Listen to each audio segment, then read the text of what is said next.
Hello, I'm Mrs. Shipp. I'm going to read one of my favorite books to you today.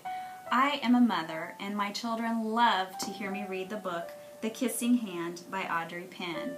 The reason I like to share it with my kids is because I like for them to know that I am always with them in their hearts and that I love them dearly. So please enjoy this book.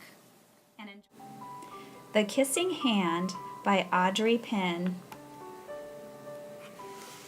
Chester Raccoon stood at the edge of the forest and cried, "I don't want to go to school," he told his mother. "I want to stay home with you. I want to play with my friends and play with my toys and read my books and swing on my swing. Please, may I stay home with you?"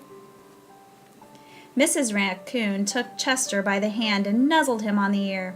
"Sometimes we all have to do things we don't want to do," she told him gently, "even if they seem strange and scary at first. But you will love school once you start. You'll make new friends and play with new toys, read new books, and swing on new swings. Besides," she added, "I know a wonderful secret that will make your nights at school seem as warm and cozy as your days at home." Chester wiped away his tears and looked interested. "A secret? What kind of secret?" "A very old secret," said Mrs. Raccoon. "I learned it from my mother, and she learned it from hers. It's called the Kissing Hand." "The Kissing Hand?" asked Chester. "What's that?"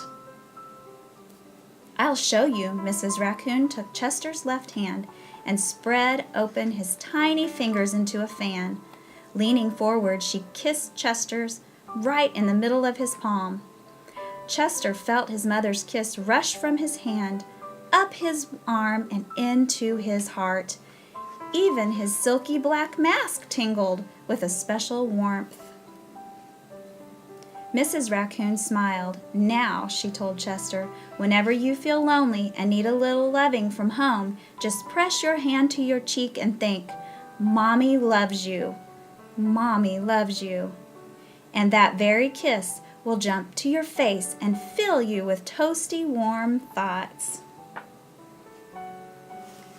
She took Chester's hand and carefully wrapped his fingers around the kiss.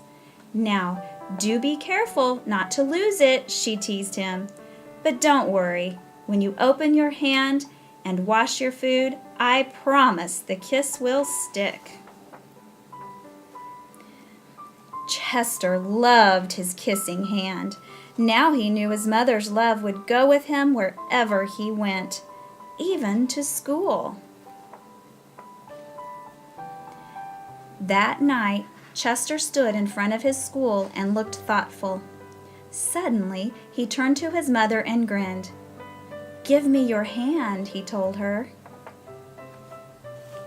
Chester took his mother's hand in his own and unfolded her large, familiar fingers into a fan.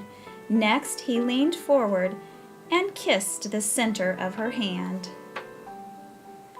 "Now you have a kissing hand too," he told her, and with a gentle "goodbye" and "I love you," Chester turned and danced away.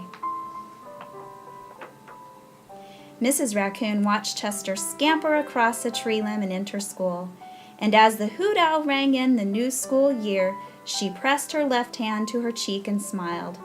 The warmth of Chester's kiss filled her heart with special words. "Chester loves you," it sang. "Chester loves you. I love you." I hope you enjoyed listening to The Kissing Hand because I really enjoyed reading it to you.